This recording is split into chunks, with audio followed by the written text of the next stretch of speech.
Welcome to teaching bye आकांक्षा। और आज हम करेंगे मास्टरमाइंड क्लास 10th की मैथ। ठीक है, इसमें हम चैप्टर फर्स्ट के सारे एमसीक्यूज़ करेंगे जो हमारे अभी तक आए हुए हैं प्रीवियस ईयर, क्योंकि कुछ ऐसा होता है कि रिपीट हो जाते हैं। तो आज हम इसके आए हुए एमसीक्यूज़ करेंगे चैप्टर 10 के। तो जिसने भी अभी तक चैनल को सब्सक्राइब नहीं करा है वो सब्सक्राइब कर लीजिए। और बहुत ही ज़्यादा इम्पॉर्टेंट क्वेश्चन है क्योंकि बोर्ड में कुछ भी आ सकता है, इसीलिए आप लोग देखते रहिए वीडियो को और एंड तक बने रहिए। तो ये फर्स्ट चैप्टर है हमारा जिसका नाम है वास्तविक संख्याएं। तो इसमें सबसे पहला जो हमारा एमसीक्यूज़ है वो है किसी परिमेय संख्या के समतुल्य परिमेय संख्याएं होंगी। ठीक है, किसी भी परिमेय संख्या के समतुल्य परिमेय संख्याएं क्या होंगी, हमें वो बताना है। तो इसमें सबसे पहले तो देखो परिमेय संख्याएं क्या होती हैं, हमें ये पता होना चाहिए। अगर हमें ये पता नहीं होगा तो हम परिमेय संख्याओं के बारे में नहीं पता कर सकेंगे। तो परिमेय संख्याएं हमारी क्या होती हैं, हम यहाँ पे डिफाइन कर लेते हैं।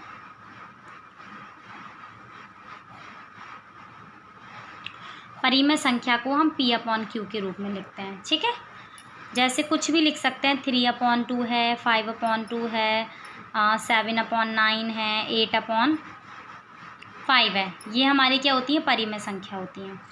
तो अब हमारे क्वेश्चन में कहा गया है कि किसी परिमेय संख्या के समतुल्य परिमेय संख्याएं होंगी। 1 होती है, 2 होती है, 3 होती है या अपरिभाषित होती हैं। तो क्या होती हैं, अपरिभाषित होती हैं। अपरिभाषित का मतलब है कि अनगिनत होती हैं।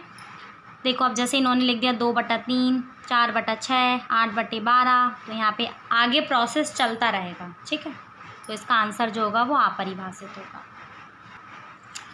अगर देखिए यहाँ पे हमने 8 था, n² - 1 पे अगर n की जगह पे 8 रख लिया, -1, 8 का स्क्वायर करा 64 - 1 तो कितना आया 63।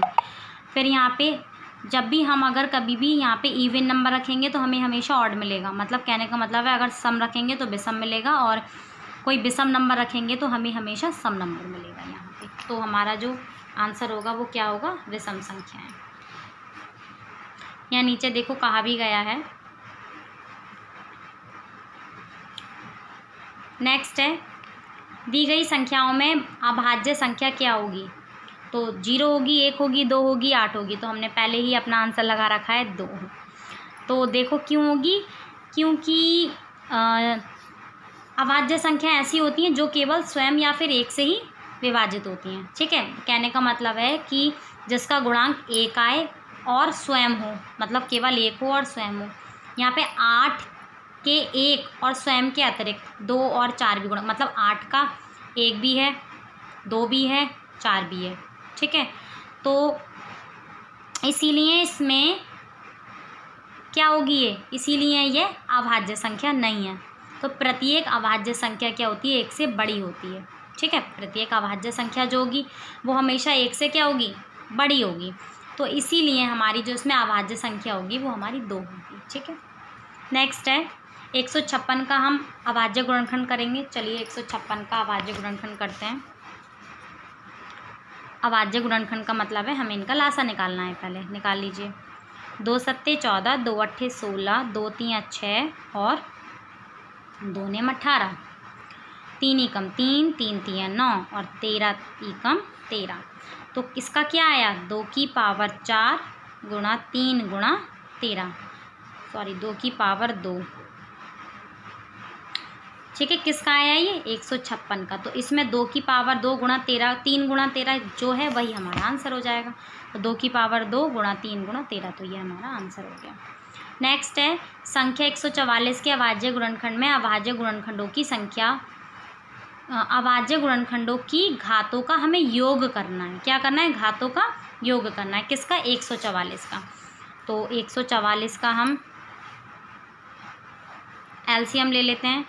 2 सत्ते 14, 2 दूनी 4, 2 तियाँ 6, 2 छंग 12, 2 एकम 2, 2 अट्ठे 16, 2 निम 18 और 3 तियाँ 9, 3 एकम 3। तो देखो 1 2 3 4, 2 आया 4 बार और 3 आया 2 बार।